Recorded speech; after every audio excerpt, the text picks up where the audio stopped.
All right, a very good morning to you. It's good to see you right here on Your World on this Wellness Wednesday, where we talk about anything and everything health. And today we'll have a special conversation on Beyond the Cramp, and we're looking at understanding endometriosis as well as adenomyosis. And for some women, who are going through the same, they will tell you how much of pain they have to endure and go through. But it's so interesting because there are other people, group of people who don't really understand what this is all about. That sometimes when a woman says, I can't go to work because of pain, or I cannot do my day-to-day activities because of pain, there are some people who don't really understand what that is all about. So you want to stick around until the end of the show today to really understand when someone says they have endometriosis or adenomyosis, you will really get to understand what that is all about. My name is Winnie Lubembe. Welcome to the show.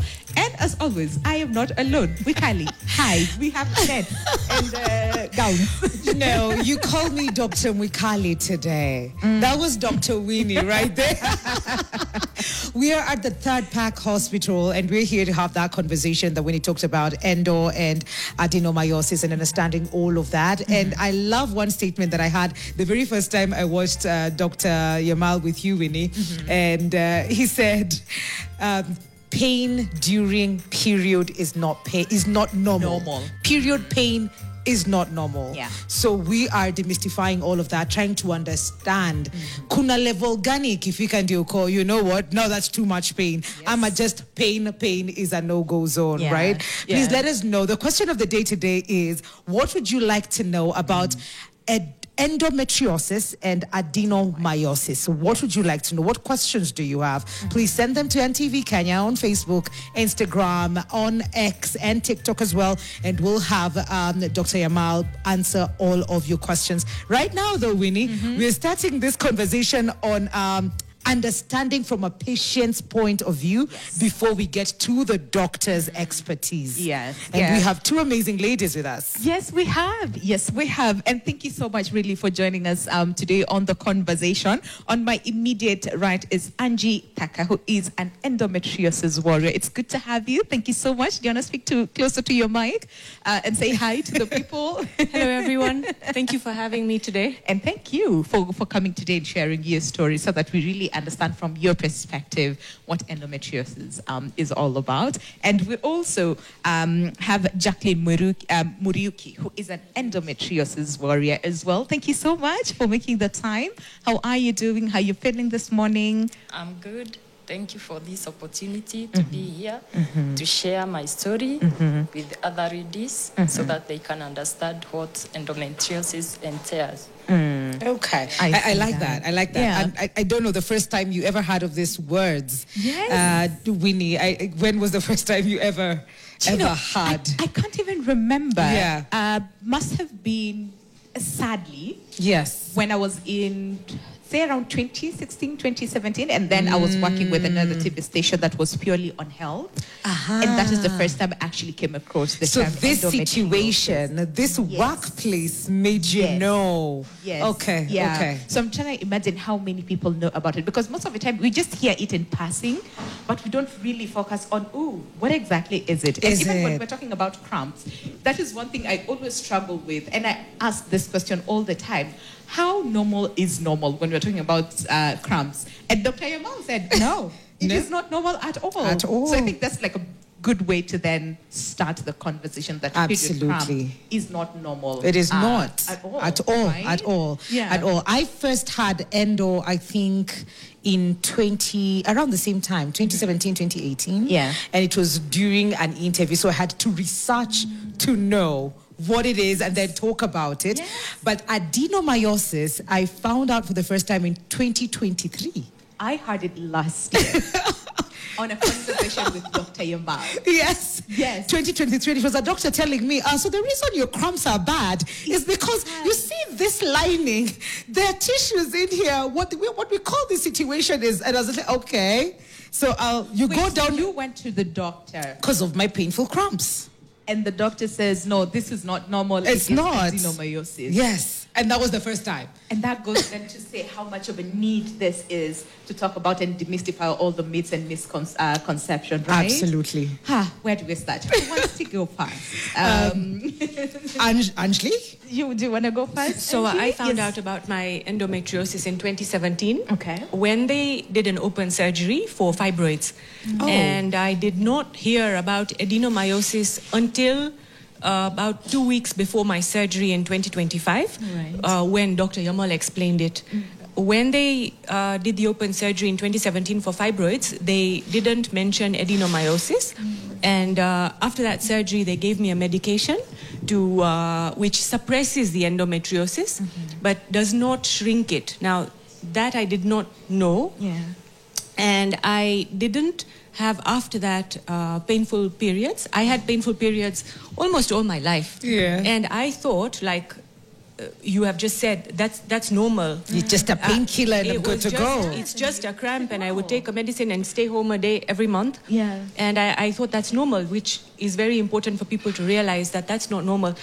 And another thing that perhaps you should get that scan done, because maybe the regular scan will not pick up that this is endometriosis. Like mine had to be opened to realize at that point. After that, I took the Vizen, and now it's been 8 years. And then again, I felt a heaviness in my stomach, and I said there is something wrong. Yeah. And by then I had heard of Dr. Yamal last year. And when I went to him, he explained everything to me. Oh, I see. Yeah. I see. I didn't have periods, and I just had a heaviness. I could feel that there was something heavy and hard near or in my uterus. I thought it's a fibroid, and I had constipation, which was a lifestyle. I had constipation for years. So but you thought it was, this is how I am. This is how I am. Yeah, I would eat certain things, I would be careful, but I would go to the bathroom every day. But not like a normal person. Not like how you will not have to think about it. I would have to plan it. And it shouldn't be like that. No, it shouldn't. No, it shouldn't. No, okay. No. Jacqueline, maybe you can tell us the first time probably you ever heard of endo or adenomyosis, and your journey as well to where you are. Okay, my case started 2017. Okay. But before that, I had painful menses. I started sweating legs. I had painful menstruations. Put your microphone a bit closer. Yeah. But later on, I was advised to seek advice from my gyno, where I was referred by Dr. Crowd, Mount Kenya, to Dr. Jage. He requested for an MRI. That was last year in Karen. In Karen. At that point, he realized that I had endo because at some points I had pleural effusion in my chest. That is caused by endo. It is a fluid in the lungs. Yeah. And after every month, I could go in a hospital for draining. After every month, and it reached a point whereby Dr. Njage advised me that I had to go for surgery because it was worsening. Okay. It had led to my collapsing of the right leg. Yeah. That's and how. So this whole time you're going through treatment, did you know that it was endo? No. At first I was misdiagnosed. Liquid. Okay. In 2019, I was misdiagnosed. They thought it was TB because mostly the fluid is caused by TB. Okay. I was under medication for TB for 6 months. Then later they said I have to take another medication for the same TB. Perhaps I had skipped some dose. Wait, so during this, so during this process while you were going through TB treatment, did it help like with your symptoms? Because you see, these are two different, very different conditions. Yeah. But did it help? What were your symptoms, first of all, at that time that it was, again, mistaken for TB, and even with the medication, did it help? Did it in any way sort of like alleviate whatever you were feeling? At first, they said that pleural effusion is caused by three diseases. That is cancer. All right. Could you speak closer to your mic? Yes. Cancer, heart failure, and TB. So I had to be checked those three. Nothing was found. So I was given that medication for TB, which I had to take it for 6 months, and another 6 months because it has not stopped. Yeah. Na wakakwambia pengine uliskip madawa. Yeah. So another 6 months. 6 months. Yeah. All of this is a misdiagnosis. Yeah. At what point then did you? Now, were you back on the right track? About where did you have to go? Okay, at that point I had not known about Dr. Jage. Okay. Yeah. So Dr. Crowd is a doctor in Mount Kenya Hospital, Kerugoya. He referred me to Dr. Jage, and I had to take some MRI, X-rays to confirm if it is endo. And last year, around November, that was the time Jage said this is endo. Yeah, but at first I could tell people I have painful menstruation. They could tell me, Jackie, you are overreacting. It's normal. Kunywa dawa. It's normal. It's normal. You are exaggerating. Yeah, women too, we undergo the same pain. You know what? And I usually have a problem with that word in itself. It's normal. You're a woman. You have to. It's how we were. How we were made, created, like that is how. You can take it. You can take it. You're a woman. Our grandmas and our mothers They have went gone through. words. You have pills. I always do not like that word because people don't really understand when you say I have painful menses because we just think it's just pains. It will go away after hour. But unfortunately, that is not the case for so many people. Like you said, you've had painful menses almost all your life. Almost all my life. Yes. So do you want to help us understand in terms of, because there's some people who say, I have discomfort here and there, but I'm able to go to work, right? I'm able to go to school. I'm able to do all those things. Yes, with pain. But then again, there's some people who cannot do anything because of the pain. So how was it for you? Like, were there things that you could not do because of the pain? And how was it, quote unquote, received, outside? So the first day of the period Okay. would be the most painful. Yes. And I would have to lie down in bed. I could not go to work. Yeah. I would not sit up. I would take a Buscopan, and the cramp would be like your stomach is contracting. Yes. And that's not a normal pain. So that's the pain. And that pain would last about half a day or a day. And I think it started, I can't remember very well, but it could have been from the time I was 17, 18, but I definitely remember when I started working, when I was 21, I would take a day off from work, and it would hurt, and I would feel drained. Yes. And my periods were heavy, and my hemoglobin went down to 8 at one point. Whoa. And I was still functioning. I was running the firm. I didn't realize. And my doctor, when I went to the doctor at that time, he asked me, are you not feeling tired climbing the stairs? Yes, dizziness. So we get used to living with that.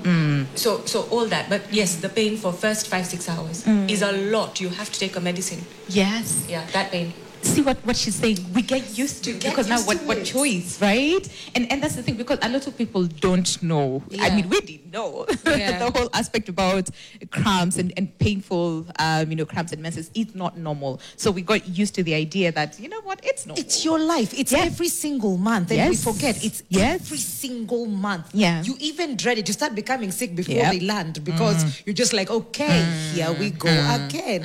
And I'd like to find out, maybe from Jacqueline, when you found out that now they've confirmed it's endo, this is what it is. Had you ever heard of it before? I'm only here Google immediately to just find out what it is. Yes. Yeah, I had to Google what is this. Yeah. And at some point I was very scared because I had never heard of endo. and mine it had affected my lungs. Yes. So I had difficulty in breathing. And at some point, I asked my doctor, am I going to survive this surgery? Yeah. Was that the only option that you were given, or were there other, Previously, I was under medication. Okay. After 3 months, Duproride, which was stopping my menses. Because at the point All right, speak to your mic. Wherever you go, whenever you face, your mic goes with you. Yes, it's okay. Every time I could have my menses, the symptoms increased. Okay. When you say symptoms, what exactly does it look like? Painful backache. Yeah, pain. Yeah. I had swelling of my legs. Okay. Bloating of stomach. Yeah. And even nausea. Nausea, diarrhea, Yeah. vomiting. Vomiting. Yeah. And even fatigue. Yeah. It was very hectic. Yeah. Okay. And the treatment, I'd like to know when now you have made peace with the Yeah, and treatment is Google. over. Yeah. And maybe you'll tell us about that. I don't know. We're going on a break right now, right? Yes, yeah. But when we come back, just to know when you started the journey of getting the treatment, or understanding this is what I have to go through. Yeah. There's a surgery being thrown. I'm not so sure I will come out of it. I'm Yeah, asking my yeah, doctor, yeah. will I come out of Yeah. it? How did you embrace that? And how has the journey been to now? Because today you are an endo warrior. You and Anjali are endo warriors. Yes. So we'd like to find out that journey when we come back after Okay. this break. Remember, the question we're asking you today is, what do you want to know? What do you need to know? What questions do you have about endometriosis or adenomyosis? Please send them on NTV Kenya Facebook, IG, TikTok, Instagram, Facebook as well. And we will be answering those questions when the doctor joins us, Dr. Yamal, who will be joining us in the second hour of the show. So don't go too far. We'll be right back.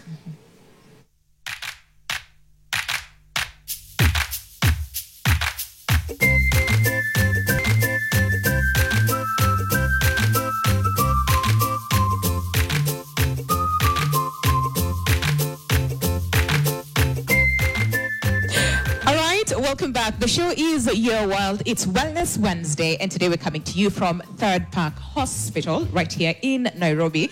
And we're talking about beyond the cramps. We really want to go deeper into understanding endometriosis as well as adenomyosis, because listen, statistics actually say that endometriosis especially, it affects an estimated 10% of reproductive age women and girls globally, approximately 190 million individuals worldwide, all right? But the numbers could be higher because we all know about data. Sometimes, they do not capture the real incidence levels. And it also goes to say that most commonly diagnosed in women aged 15 to 49 although symptoms can begin even during adolescence. And also, on average, it takes up to 7 to 10 years to receive a proper diagnosis. So that goes to tell that there is a need, number one, for more awareness, more people to talk about it, and even more awareness in terms of the treatment options that are available. And guess what? That is where we're here today at Third Park Hospital to really get to understand, the depth of endometriosis as well as adenomyosis. Mukali. Absolutely. And we're asking you today, what would you like to know? It's open, whatever question. There's no too hard, too easy, too obvious question. We've realized that the four of us seated here, we did not know about endo or adeno 10 years ago. And we've been suffering probably with cramps over 10 years ago without knowing that these are the things that are ailing us. So as women, as men as well, if you have any question whatsoever, it's NTV Kenya on Facebook, Instagram, X, and TikTok. Let us know what questions you have, because Dr. Yamal Patel will be answering all of those questions. And just before the break, the question was, now that you've been diagnosed correctly this time, and I don't know if Anjali, you went through like a wrong diagnosis as well before we get to the proper treatment. The first surgery they did only for the fibroid.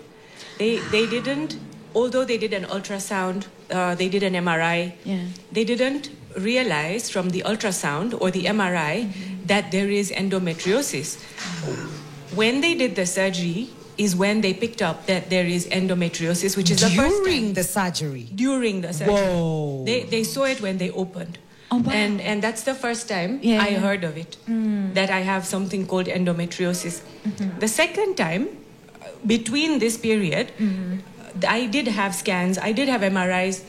It did not, this is very important, the regular ultrasound or the regular person reading it at a hospital is not able to tell this is endometriosis, even if it's there, even on an MRI.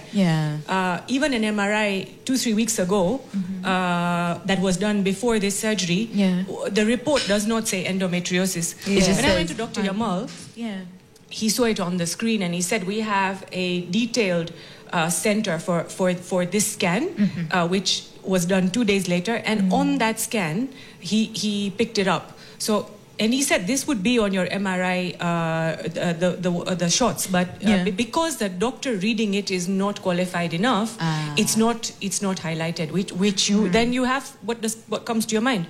Go to the right doctor who can actually read, because you do an MRI, you won't tell. Yeah, that's so true. I mean, because what the statistics are saying, it takes a longer period of time before people get the actual diagnosis. And it's also sad because other, like you would, they said what? 3 different conditions. They talked about cancer, TB, they talked about TB, and talked about heart failure. Before you got your actual diagnosis. I know for so many people that say, you know what, I was relieved to know what I was dealing with, because then that informs the next course of treatment. So for you, were you relieved to really understand this is what I have? Then there's hope that I can get the right treatment and feel better. Relieved that I had found a doctor who is so good that can treat it. Understand. Okay. And worried because they said that in my case, the endometriosis is making the uterus get stuck to the colon, and the options were to shave it off the colon or cut the colon. So until I was told it's a hysterectomy and we're going to remove the lesions. Till then I was happy. I was relieved, not happy. But at least I was in the right hands. But the minute they said, we may have to cut your colon, which is eventually what they did. They cut my colon where the nodule was infiltrating the bowel, and they joined it like a pipe. So when I heard that, I really got frightened. That this could happen. How many weeks post-surgery? 5 weeks. 5 weeks, okay. It's been 5 weeks, and my recovery is 6 to 8. Okay. Touch wood, everything's... It's fine. It's fine. Jackie, now you found out it's endo. You're telling your doctor, am I going to make it? They've said there's surgery and there's going to be a lung surgery and all of that. What was the next thing that you did? I just started praying. I told God, if this is the way for my healing, I'll have to do it. So my worry was, how much will it cost? Enters the elephant. I was very scared because I knew the bill will shoot. But through God intervention, I'm now here. Post surgery. But Anjali has mentioned that she went through she had the fibroids first, and then she had also the colon was cut. How many surgeries did you have to go through? And when they looked at the different, when they looked clearly at the endometriosis, at what parts were the tissues found? It was found in my lungs, the right one. The right lung. In my ovaries and fallopian tube. So they had to do surgery and remove my ovary and fallopian tube. And for the lungs, what they had to remove the affected parts. And when you were told this, and you knew, because you don't just show up. You are told this and then you go home, process. I had to process that first. Because at my age, I was expecting that someday I'll have my family. Have my children too. But at this point, you are told the only option, you have to remove your ovaries. Yeah. So I told God, if it is your will, I'm ready. Yeah. How many weeks now since your surgery? This is the second week. Second week. Yeah. Can we? You are so strong, Jackie. Yeah. And brave to be sitting with us and sharing your Yeah. story. Yeah. And you know, most of it, and especially when you're talking about endometriosis, and thank you, Jackie, really for. That's heavy. It's Yeah. It's transferring, isn't it? Yes. Yeah. It's really heavy. We usually just focus. Oh my gosh, I can't even talk. Okay. Yeah. Do you want to take a minute? Yeah, I think so. Okay, no problem. Two weeks post-production. We have other people post-production, post-surgery. Post-surgery. And you have family, you have a community as well as Anjali as well. Yeah. You have a community that probably were with you when you were going through the pain. And some people, when they look at you, they'll be like, maybe just take the pills. Yeah. This other thing, fine. this treatment, we're not so sure about. How are you able to tackle that? And then we'll come to you as I give you a second to breathe. Jackie. Yeah. How was the community around you? Were they supportive? Were they aware? Or did you have to get their support and teach them about endo as well? Yeah. No, I didn't talk about it too much. Okay. The only people who knew were my very close family, my mom. And she's been very supportive. It was actually her who said, you need to really sort this out. Yeah. She gave me the article. Dr. Yamal had an article in a magazine last year. So she kept the magazine and said, look, this is an endometriosis specialist. You need to go. Okay. So it was actually, So just go get help. Get this sorted out immediately. It was my mom who kept the article to show me. And that's a good thing because now it's like go. We need to get this sorted as soon as And there is a specialist in this country, which we were not aware. Yeah. And also, you see, what I wanted to ask, majority of the times we focus on the physical, what exactly it does on the physical health, but we forget the emotional, aspect of the same, and even spiritual, because like Jacqueline said, I had to pray and get to that level of if this is your will, then let it happen. Yeah. So I just want to hear from both of you, because aside from the the physical, the pain, the symptoms that you were dealing with, and even dealing with surgery and all, can we focus on the emotional as well? So even before I went to Dr. Yamal, I had mentally prepared myself that there is something wrong and this is going to be surgery. So by the time I had got the appointment, I had a week. I mentally, before sharing with anyone, I had looked at previous operations and I had mentally prepared, you're going to do what you have to do. Okay. Yes. When I heard about the bowel, like Jackie said, I also prayed. Because at that point, there's nothing else. You pray. That's true. I said a novena for St. Jude for 9 days. Yeah. What else? What else to do? You have to be strong. That's true. That's true. And it's a decision that you know the journey. You have to take it yourself. You understand the journey that you've walked, the pain, the hospitals that you've had to go through, missing work. It's such a discomfort, and it's every single month. So when you weigh the pain of that and being told that this pain could end. Yeah. And also, what could go wrong if you don't get the surgery? Yes. If in my case, or maybe even in hers, you didn't get this surgery, it gets worse. Yeah. If the bowel gets obstructed, then what? Yeah. So you don't really have a choice. No, Once you know, you don't. Yeah. It's like you have to not stick with it, but just do what it takes. Do it while you can recover and heal and be fine. Yeah, Absolutely. And also, Jacqueline, you mentioned, there are several fears, because you said you wanted to have children, family, you want to have your own family, but now here you're told, so we have to remove your ovaries, we have to remove your fallopian, we have to remove all these things. So I just want to hear from you. Did you have any fears as well? And especially after the first time that you came across the term endometriosis and you were told this is what you're dealing with and these are your options in terms of treatment. Did you have any fears? And if so, what were they? So when it comes to having a family, I'm 47 and I don't have children. Yeah. Maybe because of this, I'm not too sure. But that wasn't a concern. Yeah. Because I'm already almost at menopause. I was actually happy that they would, take this out and I would, not have to have another surgery. Yeah. What was your other question? In terms of the fears that you have, as far as not only the treatment option, but what this will do, eventually. To be honest, the only fear has been that the colon heals well. But otherwise, I don't have Any other I fear. don't have any more fears. Okay. Hopefully, touch wood, with the will of God, I'm done with it.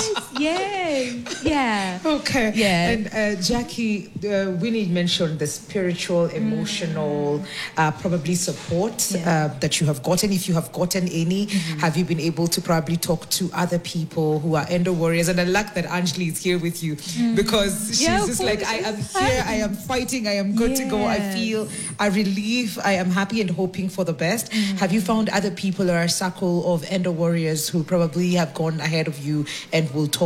You've talked to them about probably the recovery journey. Not really. I've not found yet, but I get support from friends. Yes. Especially from church and family. Yeah. Yeah.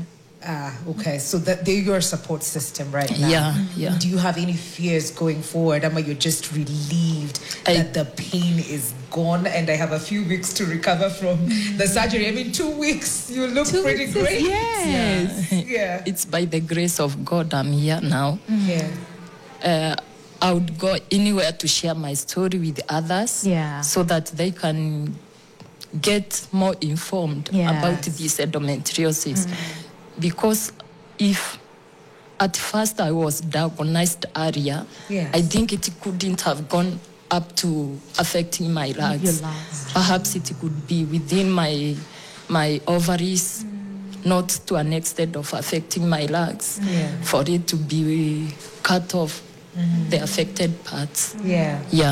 And even when we talk about support, sometimes people would want to be there for you but don't know how. They don't know how. Right? That's true. People don't know how. Because if you're dealing with so much pain, someone coming and telling you it's going to get better, that is not helping. At points, I don't want to see you. The pain is too much. Yes. So when we talk about support and having gone through this journey and even being here today to share your story, because you're encouraging, you have no idea how much impact your life is creating through you sharing your story.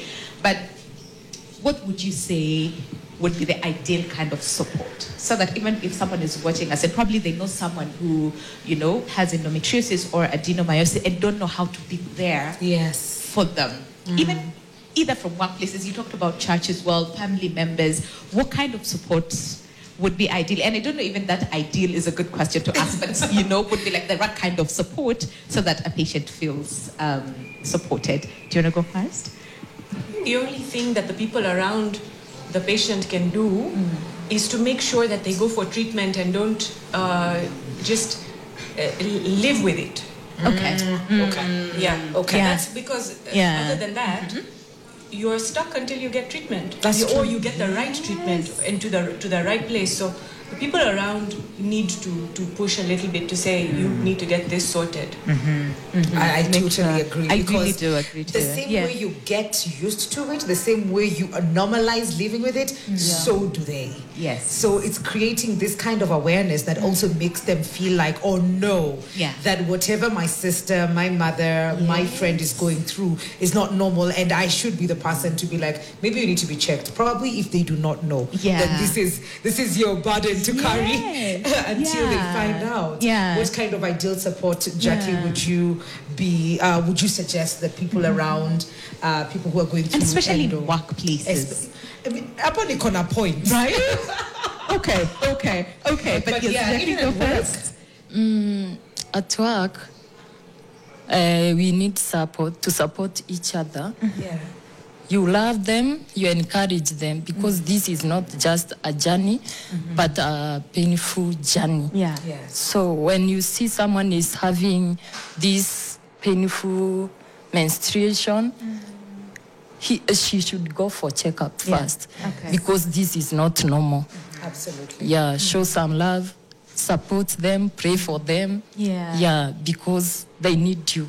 Absolutely. Yeah. That's true. Yes. I think it's just a call to people who are bosses or colleagues, people you work with, to also be kind during this period. Okay. Because it's really painful. If you don't show up for work, even if you show up to work and you're not well, then it also affects the productivity of That's that. true. Let's just be kind. If You know it's what, a day Mukali, off, I'm carefully asking this because I don't know how much you will be okay to share, because you mentioned, right, and said that you got to understand what adenomyosis is when you were at the doctor's office. Yes. And I don't know how much, you're okay to ask. Because now I have this feeling. What is the question? I got my tissue. Did you get a tissue? I did a tissue, I think, at this point. But so your diagnosis and even just... I've just had painful cramps forever. Okay. I think after Form 4... it was just weird how I used to like some things, and then in the morning my mom would show up with those things for breakfast and I'm vomiting. And how my brother would be, I didn't have a hot water bottle, and every month my brother knew to take plastic soda bottles, put hot water in it and wrap with a lasso or a towel and give me. That was his duty. And he was young. He was, I think, maybe in high school then. And he'd do this every month, and at some point, he got pissed. And he said, if you're sick like this every month, why don't you go to hospital? And then I had to tell him, in my little knowledge of how this is normal, it's normal. It's my menses. They happen every month, and mine happen to be painful. See? Normalize it. Even the person who's next to me, who's cared about me, I am telling them how normal this is. And I was still living at home. And many years later, the pain continued every single month. Sometimes I'd show up to work, sometimes I wouldn't. And it'd come with vomit, diarrhea, back pain. You're not standing. You want cold, you want hot. It's a lot of things. It's a lot. Until 2023. Then I went to have the interuterine scan. What is it called? That really intrusive scan. And that's how I found out that it's not just menses, it's adeno, the walls around my uterus were thick. And they had something. Yes. We'll have Dr. Yamal explain all of that. Explain all those things. And the treatment of that, I am yet to find something that stops the pain. Because it's a journey, isn't it? But I will make sure that I have hot water bottles for you. Please do. At the very least. At the very least. Even as you seek the right course of treatment to alleviate the pain. Because even when you mention the pain and back pain and you want this, you don't want this, you're hot, you're cold, and all those things, a lot of women would say, I actually feel that and I think it's normal. See why we need Dr. Patel to just absolutely yes. No, he needs to join. That is not right, and all those things. And even you mentioned that you didn't talk about it much, and I wonder, was it because of, say, stigma? Because a lot of women would say, I can't even say that I'm having painful menses because menses at all, even talking about them. Yes, because a lot of people will be like, sister, what's you? Our mothers, our grandmothers, so there's a lot of stigma surrounding the whole aspect about just mentioning the pain in itself, or even menses, in itself. So was it because of, say, all that, or is it because... So by personality, I'm a strong person. I deal with all my issues myself. I'm not someone to have a stigma that I can't talk about this. I would have talked about it. I'm like that. I'm a very open person. Like I'm here today, I don't mind sharing with the whole world. Talking about your story. But it's my nature to deal with things. So there was no need to talk about it in the sense that But I have no stigma to talk about it. Or even 10, 15 years ago, if I had an issue, I'm an open person. But sometimes your work, the kind of things that you do, you get used to dealing with things. That's the thing. So you become this person that handles everything. And sometimes people wouldn't even know, even when you go to the office, because you're so used to dealing with it in silence, nobody would even know that you're not okay. Unless you miss out on work. I don't think my clients or my staff or anyone around me realized how severe this was. Nobody could see me and think that. Yeah. Jackie? It's a strong thing, but also a very dangerous thing. Very dangerous thing, because then you learn to carry. Then you learn to carry, and you carry and you carry and you carry. By the time you go, I'm done. I'm tired. I can't carry anymore. But I'm really, really happy that you were able to go through treatment, and 5 weeks in after. Jackie, maybe you can just answer the same. Are you able to talk about it? Were you able to talk about it when you found out it's something to do with your menses that was causing all of this? At first, I was very scared to go and share with others so that they can help me out. So at some point, I went to my rural dean to share my story with. So I was fearing how people will they take. Am I still sick? Because at some point, when I was going to Mount Kenya, they were asking about the patient. They could not realize I'm the one. You are the patient. Because at that point, I was going for draining, tapping of the pleural effusion. So I had to make a decision. Now this is the time to share so that I can get the support I need. Great. Yeah. You talked about finances and how you were worried about that. How was it? In terms of dealing and finding finances for that? You were scared before you even found out. When you found out, was it as bad as you thought in terms of treatments? It is expensive. But I had to do some fundraise. Okay. Are you comfortable to share sort of like a breakdown? Because majority of the times, when and especially healthcare generally in the country, it's just expensive, right? And not so many people are able to access the right treatment. And people would say the reason why sometimes we get late diagnosis is because it's expensive to, first of all, just get someone who's qualified. They're not cheap, and they're very few, right, in the country. So are you able to sort of break it down for people to really understand when we say this is expensive, this is what expensive look like in your case for treatment? It's around 1.3 to 1.5 million. Kenya shillings.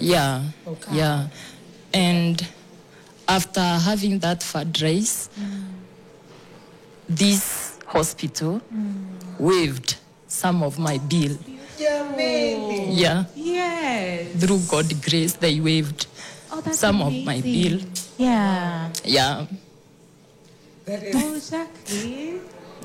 That is. Because it's happening again. I know, it's happening again. Okay. It's happening again.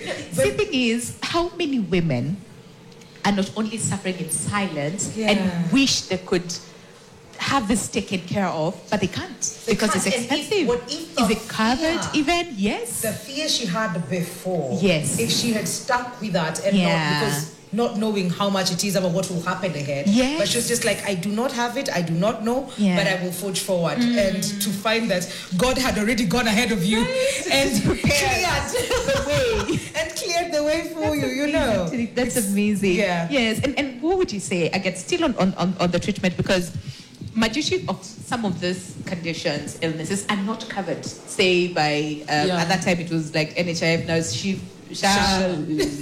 all those things. And from your perspective, having gone through the journey and understand what it takes, both mentally, physically, emotionally, financially, what is it that needs to be done to at least make it better for people to access treatment? And then we'll talk about now, what do we need to know as people, as women? This normalizing thingy. We need to stop. We need to stop.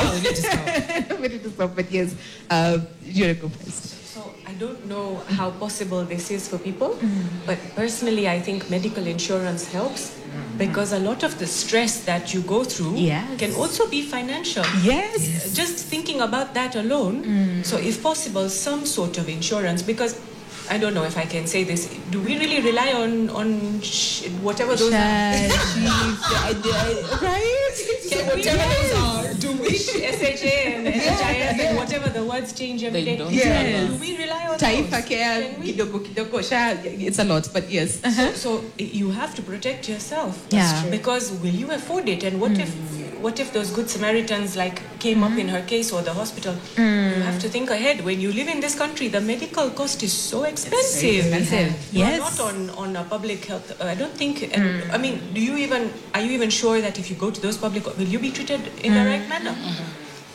How do you protect yourself? Yeah. How do you cover your That's true. And to see that even other hospitals are probably not equipped to understand scans and MRIs, they're not able to understand them. So it's already at a loss at that point. So you need to get the very best people who understand what it is that you're going through, because statistics show it's not easy. No, it's not. Yeah. Sorry, one thing in this hospital that I learned later is that they have 3D screens in the theater, which is able to assess the depth of the endometriosis, which if you go to other hospitals and they do it on a regular scan or a regular screen, it's 2D. So they're not able, when they're putting in the instrument laparoscopically, they're not able to assess the depth, which then could create an issue.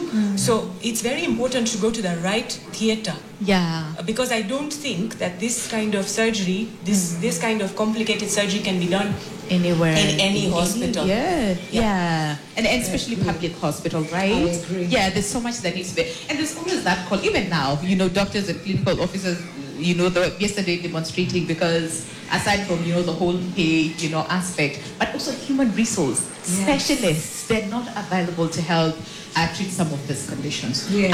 So, yes, Jacqueline, no, I think you answered. I think she did. Yes. I think she did. But my question, and I don't know, maybe we've had so many things behind the scenes of trying to solve our problems. Herbal ways to solve them.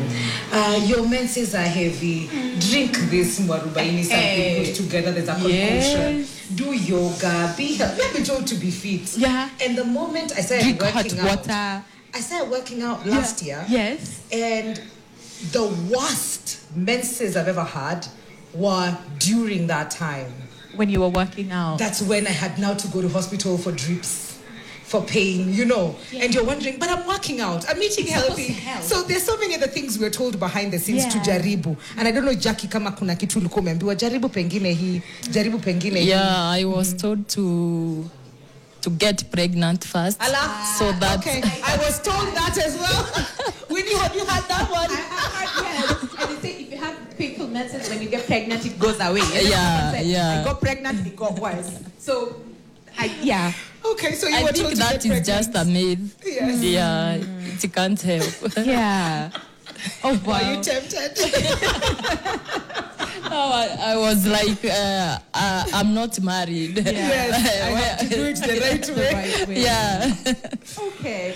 Anything for you that you were told, try this, try that, try... Especially during the painful menses. I don't believe in any Ayurvedic or any of those yoga, workout. I don't believe in anything except scientific medicine given by a qualified doctor. I don't believe. Yeah. Oh, I like this. That's smart. Okay, we need to go on a break. And then we'll have Dr.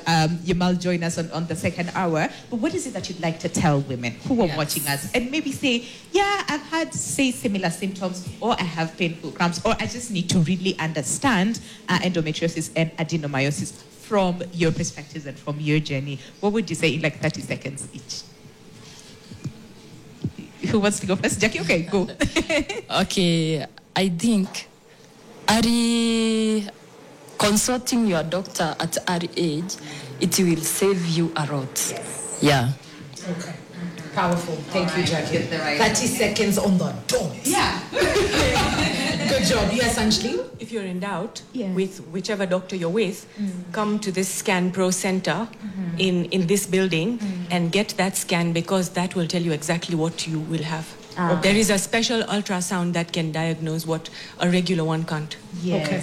And save you the many misdiagnoses and it saves you and a lot. all those TB things. Medication. Yes. For a whole year. No. Yeah. Clearly, we need to do better in terms of, the approach and all those things.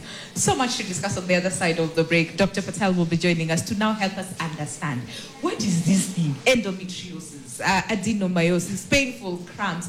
all those things. And like we said, the question of the day is very simple. What do you want to know about endometriosis or adenomyosis? We'll also be going through your questions after the break. Do stay with us. The show is Your World right here on Wellness Wednesday. See you on the other side.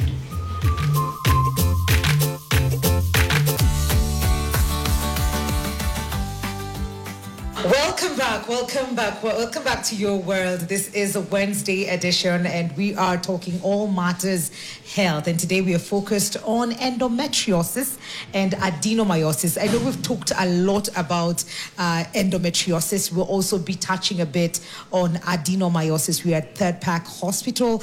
And Winnie, do we have questions? What does the page look like? There is a lot of questions. And the question that we're asking you today is pretty much simple. Is what do you want to know about adenomyosis and endometriosis? I was about to say endometriosis and adenomyosis. What is it that you want to know? And Dr. Yamal has joined us. Doc, thank you so much for making the time to really answer all these questions. And there's just one question here that says, good morning, I am Joyce Kamande from TFC. Can you ask for me? I think this is directed for you. It says Mrs. Anjali. What are the risks and benefits of hormonal treatments like birth control or GnRH agonist? But I think this is more for you, Doc. Yes, I think this is more for you, and that is on the risks and benefits of hormonal treatments like birth control and, or GnRH agonists. Do you know what that is? No. I don't as well. No. Do you want to answer her? And then we'll focus on the topic of conversation today. Thank you. Good morning, everybody, and good morning. Good morning, Jackie. Good morning, Doc. Good morning. Yes. Nice to see you, Anjali. Yes, Joyce, I get that question. The answer to that would be, let's understand endometriosis and adenomyosis are hormone-dependent conditions. So they do have a predilection to hormonal changes. All right. So if we have certain conditions that can actually suppress the conditions. To divide it briefly, we have two types of things that can suppress endometriosis. One is pregnancy, and one is menopause. So the thing about getting pregnant is a thing. No, it is. It's not a solution. But what I meant was, while someone is pregnant, the endo and adeno is at a quiet. Yeah. And once you reach menopause, it again goes quiet, because these are estrogen-dependent conditions, and these two, estrogen-dependent diseases, and these two conditions are conditions where the estrogen would be on a slightly low, because pregnancy is progestational condition mainly, and menopause is an estrogen deficiency because your ovaries shut down. So if there are any medical interventions that suppress estrogen or give increased progesterone, like pseudo-pregnancy, we call it pseudo-pregnancy regimes. You create an environment in the body that mimics pregnancy, and the endo starts thinking, oh, this person is pregnant, let's keep quiet. So it goes quiet for those 9 months. But soon after that, it starts flaring up again. Same thing with menopause. So if I give you a medication that mimics menopause, you shut down the adeno and endo. So the GnRH analog or agonist you're talking about is a pseudo-menopause regime. And the combined pills, continuous use, or progestins, or Mirena coil, or depot injection, or all the group is a progesterone group, which is pseudo-pregnancy. So this is how we can manipulate the effect that these two conditions feel, and therefore they go quiet for a while. So in a way, that is medical treatment, in simple words. All right. You know what? So people are saying, a lot of people, still on the question that we asked, what would you want to know about endometriosis and adenomyosis?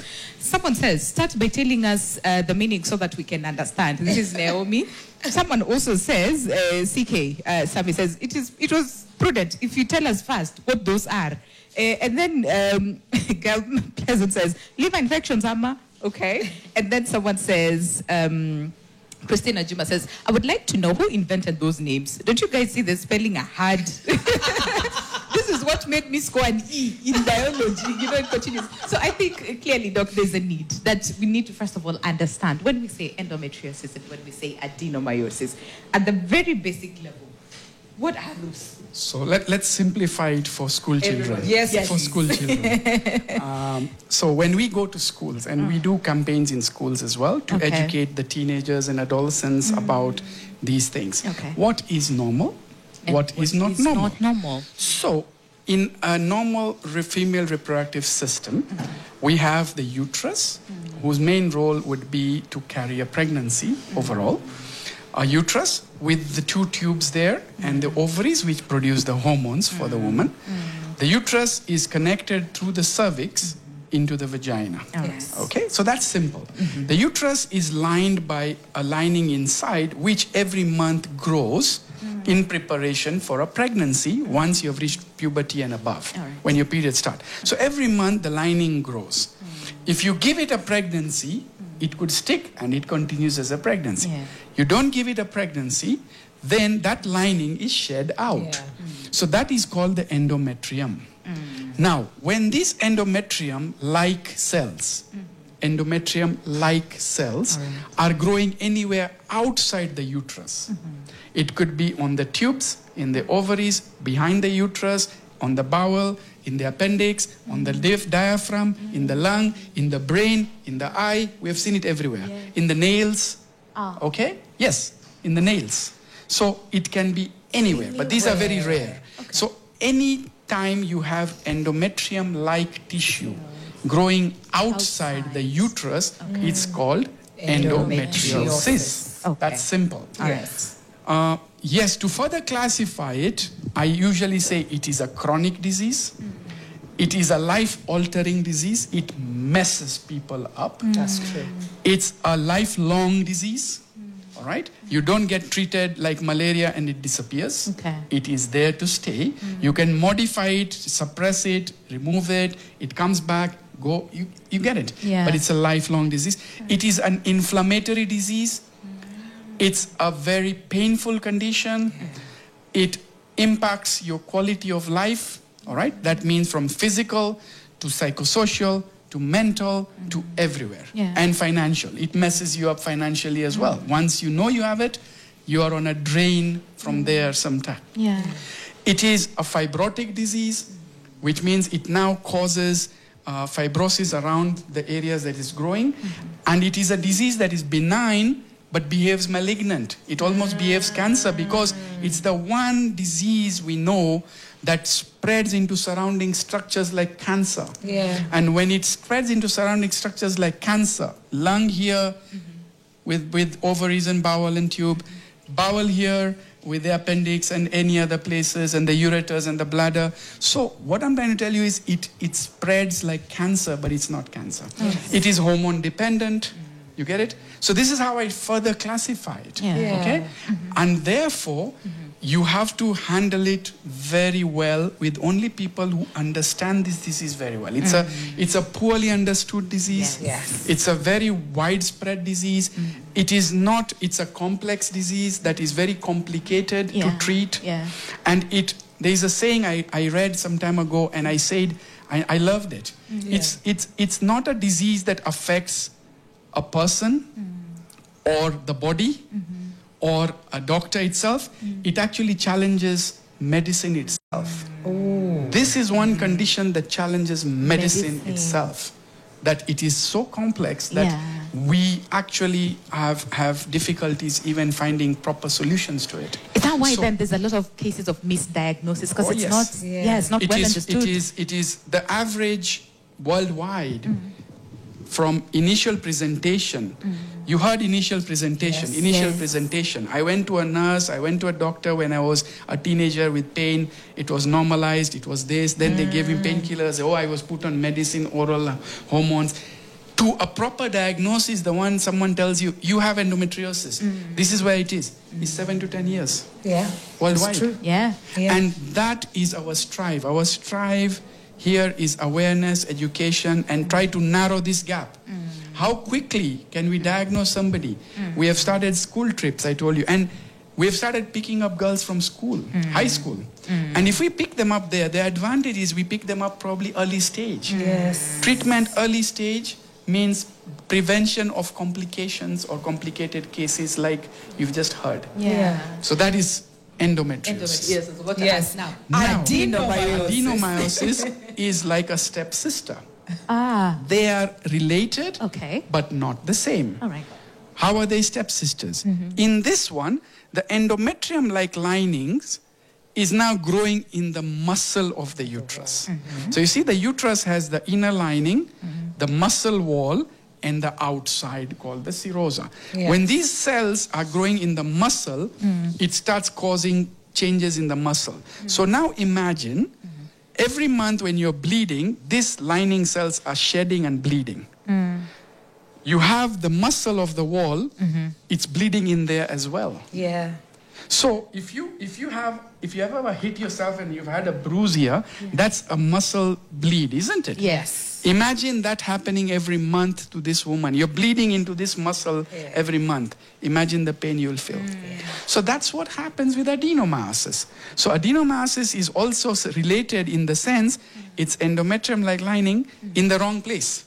Yeah. It should have been only in the lining inside Yeah. and shed and But come now- and shed and grow and shed. Why is it growing in the muscle? Why is it growing outside?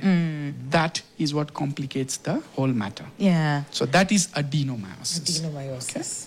A lot of questions still. Sorry, it's wait, okay. but yeah, still on the question of the day. A lot Yes. of people are asking. So, what exactly causes it? I know you might have mentioned a little bit. So- and then also tie it with a bit of symptoms as well before we go on a break. So basically, from the definition, I've told you what it is. What it is, Yes. yes. One of the additions I add there is it is poorly understood. Yes.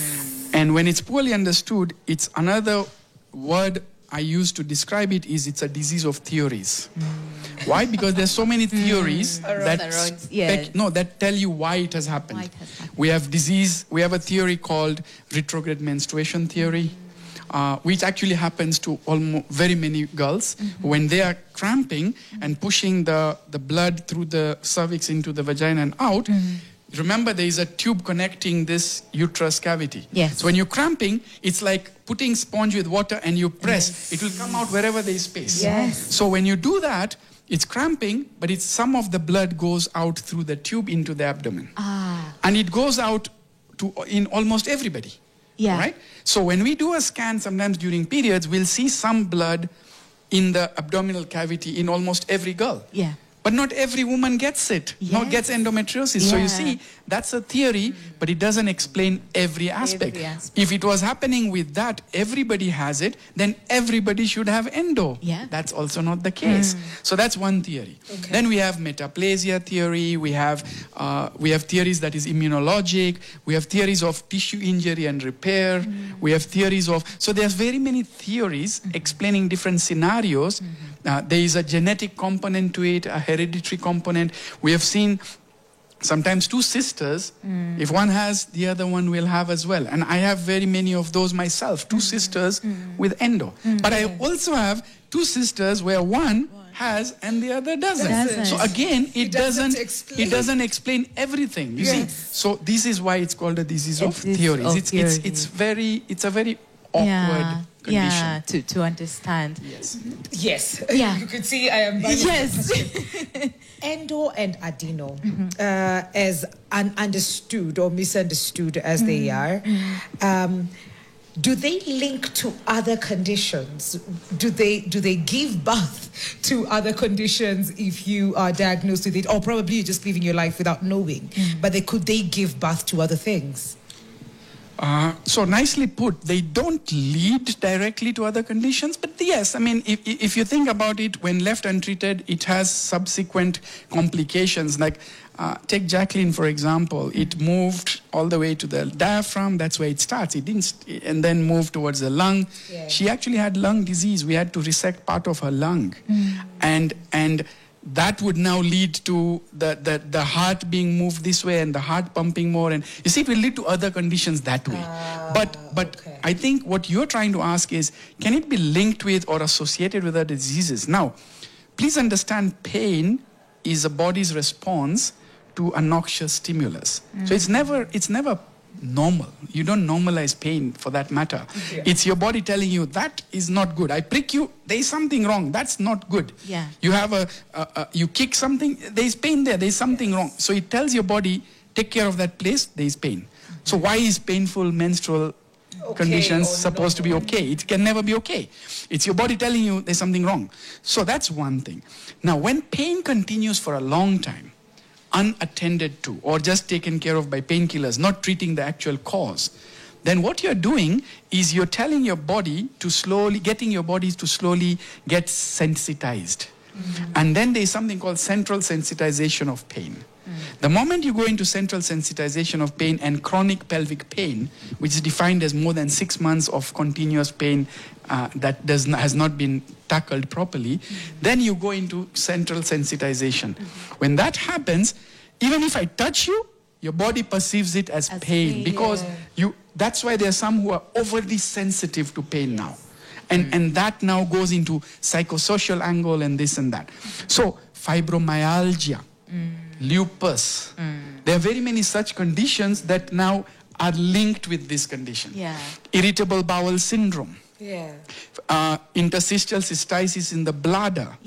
These are differential diagnosis of endo, and many times now we have realized it was actually endo that was leading and being misdiagnosed as all these things. But the actual problem is endometriosis. Sort the endo properly and the IBS starts reducing. And then the interstitial fibrosis, this reduces. Fibromyalgia condition improves. So this is what I meant. Those are the conditions that are chronic pelvic pain conditions that are related to endo and adeno. Just to it's okay. tie into that. So when you grow up, you get to a stage where when you get your menses, and sometimes it's not as painful at the beginning. Then later, maybe in your 20s, 30s, then it starts being painful. Now, what has changed then? Or are there other things that probably we do or we are exposed to that could lead to endo at later stages if they didn't start with you at the very beginning of your menses? Yes, not all endo starts at the starting. And not all endo definitely has infertility patients or history. I have patients who've had 4 children, 5 children, for example, but then you see them with extensive endometriosis at the age of 45. All right? So it doesn't mean every endometriosis patient began at periods. All right? No. There are many of them which start from there and move up, but there are others that could develop later. And adenomyosis, for that matter, actually has been seen more in women who actually have children or many children. Because one of the things is, I told you, tissue injury and repair. So anything that happens on the uterus, deliveries repeatedly, cesarean sections repeatedly, a uterine surgery for fibroids repeatedly, or something, evacuation or termination or abortion repeatedly. When your body heals, you're predisposing it to adenomyosis. So it's a known fact. So until recently, it has always been seen in old women, above or around 40 and above, many children, many procedures on the uterus. Now we are seeing it even in teenagers. So you see things, I told you, poorly understood. Until now, that was the theory known. Now, why am I seeing it in 15-year-old and 14-year-olds? The youngest I've seen is a 12-year-old. Whoa. So you start wondering, now, what has caused it in this young girl? She's not had a procedure. She doesn't have a child. She's done nothing. But why? So clearly, there's so much that we need to do. And I wonder whether Jackie or, and you have any... I know you have asked him all the questions that you have. But These ones grill me. This one should have been an advocate. You should have seen the questions they had. But I mean, it's necessary. You should have all these questions for your doctor who is going to handle your endo. Because you need to understand that he knows. And also advocate for yourself, because there's so many patients who are not able to advocate for themselves. Okay, and it's a good thing that they grilled you and asked all those questions. Maybe we go on a break, and then when we come back, you can ask whatever question that you have. Grill him even more on the show. But someone actually says, this is Marcy and Melvin, says, Kelvin Murumi, first of all, says, this is a strong woman, and we have, and we have a lot to say. They are warriors by God's grace, and they have made it, this first. So they're celebrating you both. And then Mercy and Melvin now says, watching from Slovenia. Jackie is my friend, and I'm so happy that she got treated and she is healing. I pray for God to restore everything she lost. You are all amazing women, and you are all beautiful. Oh, People celebrating I just got goosebumps. Yes, and we're also celebrating you for sharing your story. Doc, we have so many questions for you. So how about we take a break? First of all, internalize what you've said, because so many things, misunderstood, a disease of the theory, all those things that when we come back would want to understand. So what are some of the, treatments that are available, and also address the cost aspect of the same. So all that is coming up after the break. Just stay with us, but keep sending in all your questions. Dr. Patel will answer all of them after the break.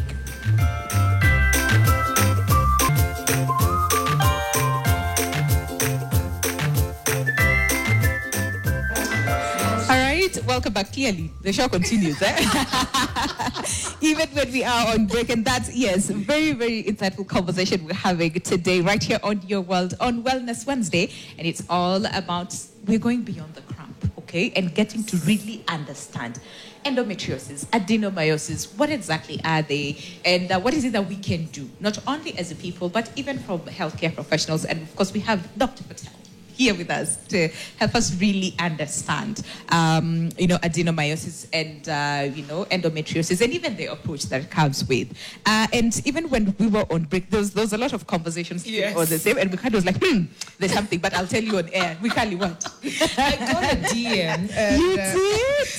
From Betty Ndambi. Yes. She goes with Miss Namunyak on Instagram. And she says, yes. Uh-huh. Big shout out to Third Park Hospital and Dr. Yamal Patel. He saved my life. Oh, wow. Stage 2 endometriosis and adenomyosis. Now I'm living my life to the fullest. He's one of the most humble and professional endometriosis specialists I've dealt with.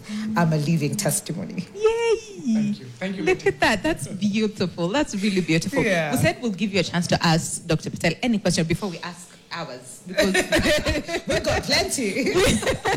right? But yes, any question, Angie, that you have, Jacqueline, for Dr. Patel?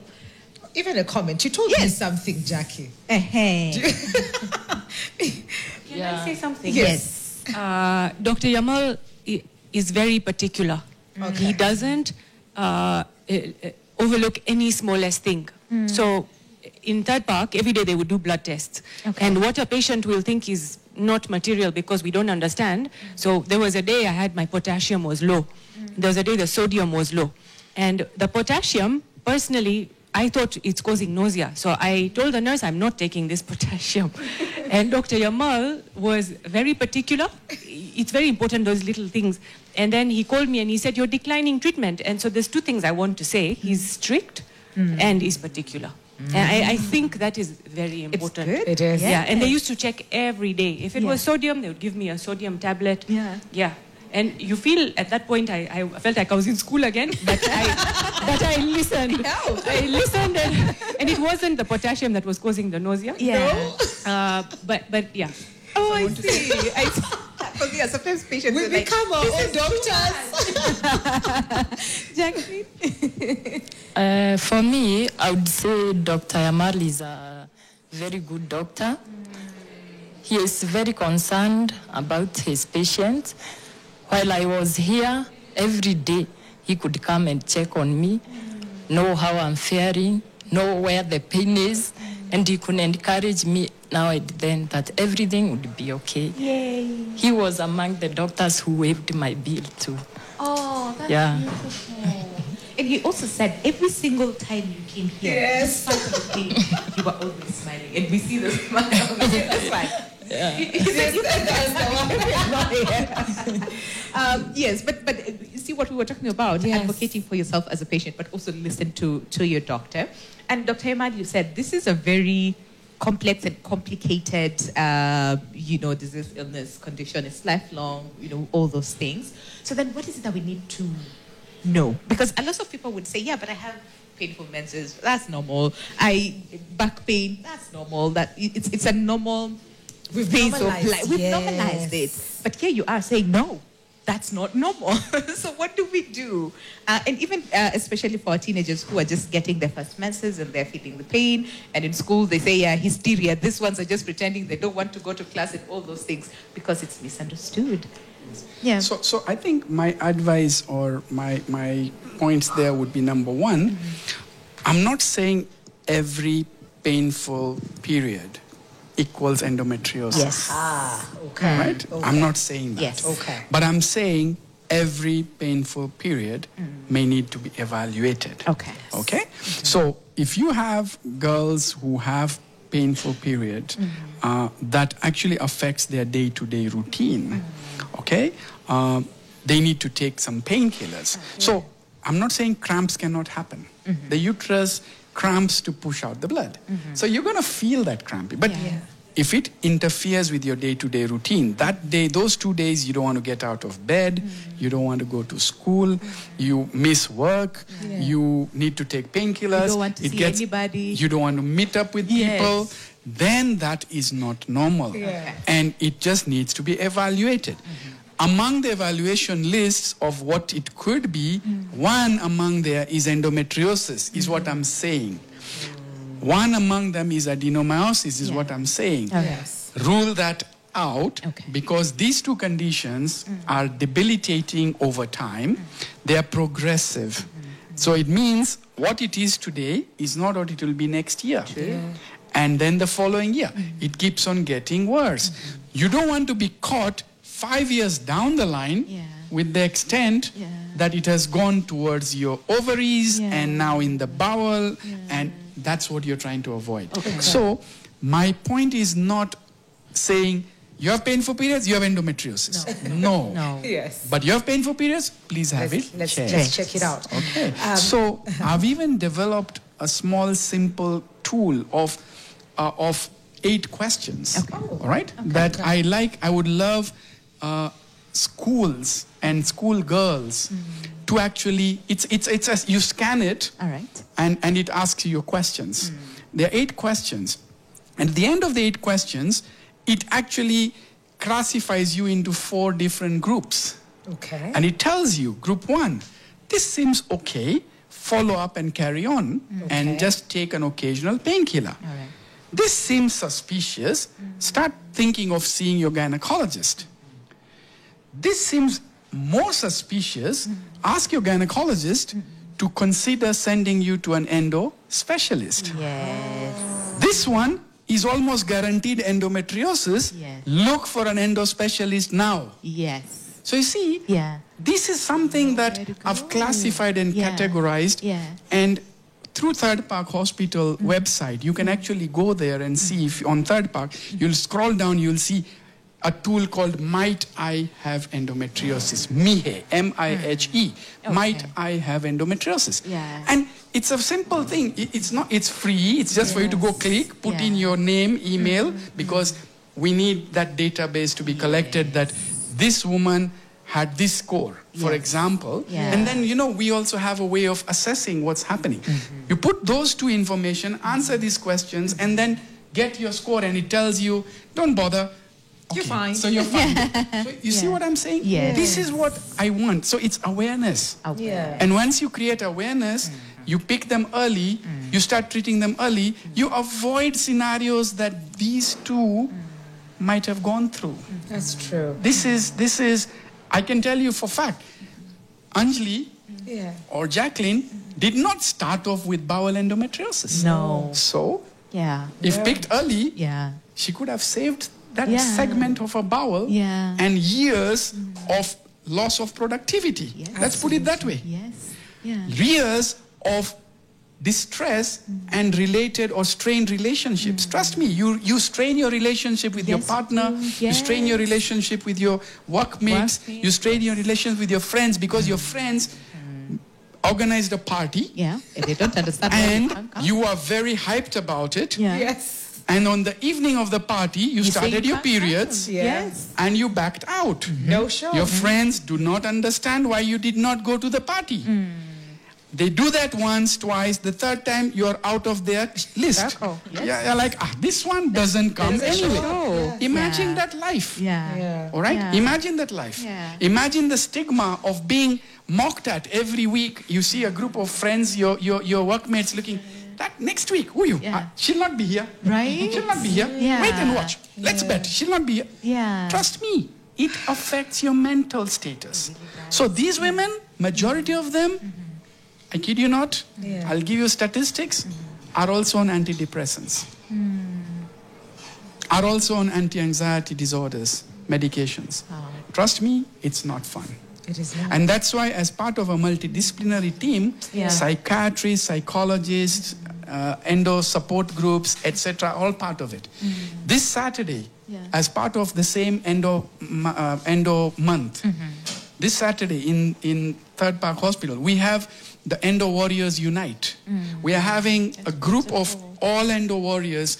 I hope you two are there too. But they are growing, and these are support groups you want to meet up. That's true. All right? And then you know, I have a community Yes. with women like me. Yeah. All right? Yes. Whom I can ask questions whenever I want. Oh, which food is good for us, which is not. Yeah. How do Yeah. Hello. Support. be that with your support group. system. It helps your mental status. Absolutely. I see. Don't suffer alone. Alone. Yeah. Is the key. Yeah. Scare Jackie. I mean, even you know, and talk to And what then you be said, advocates. handle The way it these are by now yourself. advocates. Yeah. Be Yeah. advocates. She's a very loud advocate. She should be. Be an advocate. I see that. And we've come a long way. In as much as, yes, it's a disease that it's still not very well understood and very complex, where would you say we are at in terms of treatment? Because now we're talking about less invasive, non-invasive, types of treatment. So how far have we come? What is it that we need to do? And, technology, how that has helped in terms of treatment. Over the last 10 years, leaps and bounds. Okay. Good. The treatment now has changed. Yes. It's Good. dramatically changed. And there are new medical treatments that are coming up. There are new, probably non-invasive biomarker tests that may be done. Hopefully in the near future, you might be able to do a salivary test. Oh, wow. A salivary test. Just spit on something. Yeah. And it will tell you you're at risk of endometriosis. Wow. And it's coming up. It has already been started in places like Dubai. They've started. I think let's see how this works out. But imagine that. So not even a blood test, Yes. a salivary test. Yeah. That will tell you, this girl, risk of endometriosis. Yeah. Oh That my makes it goodness. easier, That even, makes it It can right? change with the lots of diagnosis. things. Yes. Lots So of things. treatment-wise, we've moved. Diagnosis-wise, we've moved. Yeah. The mapping I'm talking about, you heard Anjali do. We do detailed endometriosis scans. It's now revolutionized management. Yes. Because until a few years ago, endometriosis findings were always a surprise to doctors. You go in to do something, oh, it was a cyst, let's go remove this cyst. Yes. And go in and realize, oops, this is a forest. noticed, How do I yes. proceed here? This is Yeah. nonsense. Yeah. What is this bowel stuck here and why is this here and there's no space? And it was very, now Yeah. we can identify to the millimeter. This size here and that size there and this bowel is here and this segment of the bowel which is 10 centimeters from the end, we know up to that extent. Okay. So when we know that, we Yes. plan well. Yeah. All right? Absolutely. This lung lobule, the lower part, the diaphragm is here, we know that. So I think things have moved quite far. Which is- And now there are new medical treatments that have just started you might have read in the UK now they've started approving it. And it's hopefully trying to promise a lot of treatment that could help with these women just with that pill now. Yeah. And you suppress the endo completely. Oh, wow. So I don't know. I mean, things are happening in this field. So I am let's very see. positive in the next 5 years we'll Let's be see. having totally different conversations Yes. That's as true. far as treatment is Yeah. concerned, Yeah. right? Yeah. And when we talk about Endo Warriors, and I'm happy that we're doing this during the Endo Awareness Month. Yes. What does it mean when you go through treatment? So there's the aftercare, which we'll talk about later. But what does it mean? One, it's a lifelong disease. Yes. Then there's treatment. Does that mean that it's gone forever? For adeno and for endo as well, individually, what does it mean when you've gone through treatment and you've gone to the other side? So when you have done proper treatment. Yes. And as I've said, when I mean proper, I mean with a proper endometriosis team and an endometriosis center. Yeah. You can delay recurrences for very long, or even stop them from coming back at all. Okay. For adenomyosis, the only cure happens to be removal of the uterus. Once it is removed, but again, not simple removal of the uterus. Removal of the uterus plus any endo that is around it, because many times it is. If you remove only the uterus and leave it there, the pain remains. Okay. But if it's done properly, everything cleared, it will not come back. That there is a cure. But endo, it can occur, but you can prevent recurrences with medical suppression after. So there is a difference with medical suppression being given as treatment. You have endo, take this. But the endo is still inside. Yes. And then there is a difference. I've removed all the endo as Yes. much as I could. Yeah. Now I suppress it from coming back. Okay. Those are two different scenarios. That's Yes. true. Right? Yeah. You don't suppress what's there. Yeah. It's still going to give you the issues. Yeah. Unless it's early stage disease. I'm not saying there is no role for medical. More than 50% of my patients would be on medical treatment. Okay. The ones we bring into surgery are extreme cases. Okay. The ones that cannot be handled medically anymore. So yes, it has both options. Okay. This is me being a consultation fee I'll pay. Because that's the first thing that I was told when I found out that it is adenomyosis, and I was told there's no cure. The only cure is removal of the womb. And for me that was shocking, because I'm hearing this for the first time. Yes. I am over 30 years old, and I do not know what to do with this information. Like Jackie, I want a family, so and the pain is too much. Yes. So then the treatments that come in there are not forever. It's a treatment for we'll just have like Manage, sort of, yes, yeah? we'll fake a pregnancy thingy. You called it pseudo something. Yeah. And that's where my treatment stopped. I was just like, I'm so confused. Yes. And I the don't know time to what- process, understand. Yeah. Yes. So then that goes on to the aftercare of that. And we have Jackie and Anjali who are now post-op. Yeah. And I'm so happy that they're here really because am, we can yes. hear from them directly. How has it been? What is it like to get out of surgery? What kind of taking care of yourself you need to do after that? Maybe we can start with you, Jackie. Okay, after surgery, I was given a spirometer, which is used to enlarge your lungs. Spirometer. So it's to help you with breathing exercise. Yeah. Okay, thank you. Yeah, I was given medication and I was told to do exercises. Okay. Yeah, and that is what I'm doing right now for the healing process. So let me add to Jacqueline's case. I mean, from a medical perspective. Okay. So Jacqueline had extreme disease, both in the pelvis, out of the pelvis, in the diaphragm, and in the lungs. Okay. And the lungs, I don't know if you've mentioned it, but Jacqueline, please tell us how many times you've had the drainage of this fluid here. It is uncountable. Uncountable. Yeah. So imagine every time you have a period and you're finished, you collect fluid and blood in the chest, and it has to be removed with needles, poked into your chest every time, and then put drains. It's not easy. The second thing is, you know how much fluid we drained when we operated on her? Here, 700 ml. 700 ml of fluid from the right chest. Her heart was being pushed completely because of all that. So, she did not mention all the details, but hers was extreme. She also had disease on the left side, where the heart is. So, she did not also mention that. She's had surgery twice in this place within a week. Yeah. We started off with the right because we were thinking the disease was only on the right. the right side. She had a disease on the left as well, too. which gave us issues after, which we could not explain. We had to go in again and do the left as well. So this is what she's been through. The reason we had to discuss, counsel, consent to even have the ovaries knocked off was because there was no way we would have prevented these recurrences as long as the hormones were active. The question of can she have children? Yes. We sometimes can retrieve eggs, freeze them, then get rid of everything, use those frozen eggs, and give her a baby. She still has the uterus. We have options we'll discuss. But I'm saying that was a necessary step. We don't say that is a solution for everybody. It was for her. Imagine lungs and heart. Do you know it gives you minutes if you can't breathe? If your heart is compressed and cannot pump, it gives you less than minutes. So, my dear, this was life-threatening.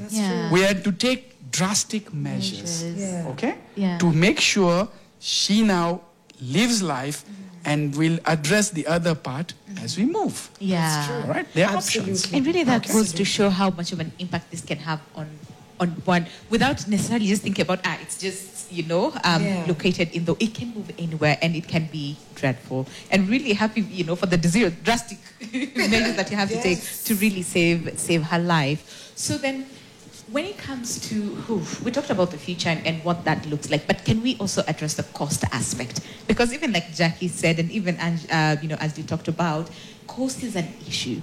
And not everybody it's not like they don't want to go to a facility to get help. They can't afford it and they can't access it. What do we do about it? So I do have a few ideas up my sleeve that could help such women. Number one, pick early, treat early, less cost. So awareness, education, key. You are very important as media and people who are influencers, who have following, to actually bring it up. All right? And eventually have the government develop a policy that tells us this group needs help. Okay? That's one. Second thing is we need a proper knowledge base from the patient side and also from the medical side.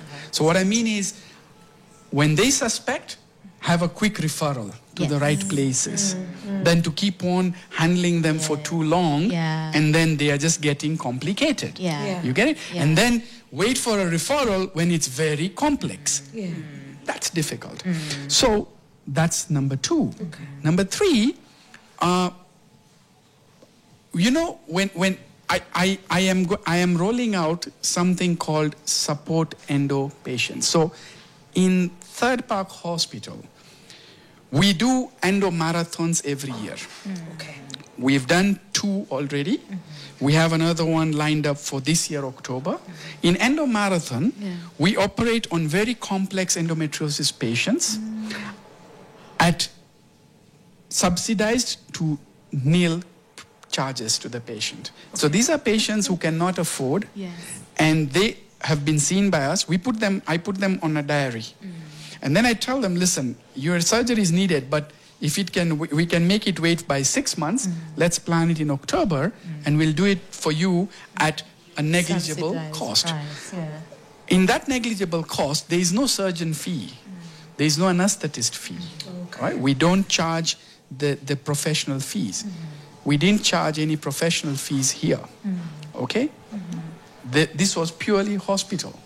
And we even subsidized hospital, as she's mentioned. But there was no professional fee. A chest physician, a chest surgeon, 2 advanced endometriosis surgeons, the anesthetists, no one charged. Okay? So that is one thing we would do as our corporate and social responsibility. Now, on that ground, I am rolling out this month something called Support Patients with Endo. And I'm going to create an account that will be open to donors and well-wishers to put in. All right? And trust me, I promise you that will be transparent use of that money. Now, I get patients who can't afford. I will make sure I will help them solve their problem as much as my capacity allows, or our center capacity allows, at negligible cost to her, because we will use the support from that fund. I think it's one of the things we can do. We can. And out there, there are people there who need help who can't afford it. That's true. Right? So I think, why not? So these are some of the things that are up my sleeve on how do we help. Pick early, treat early, have support people, and things like that. Yeah. And you know how we talked about support and what that looks like and what will be quote unquote ideal. I'm using that word very carefully, ideal, because every case is different. Yes. But unfortunately, we have to end the conversation. We need more time, please. But it's Endo Awareness Month, so we can definitely create this another conversation again, and really then get to understand what is it that we can do, each and every person, from policymakers to healthcare providers to patients to communities, every single person, to really help so many patients with endometriosis as well as adenomyosis. But for now, would like to hear from our endo warriors. What is it that you'd like to tell the people who are watching us today, as far as, first of all, not just understanding, but also what needs to be done to make it easier for everybody, whether it's cost-wise, emotionally, all aspects. What would you say, Anjali? I just want to say, if you have a doubt, come and double check it. Don't be afraid. Just come and double check it.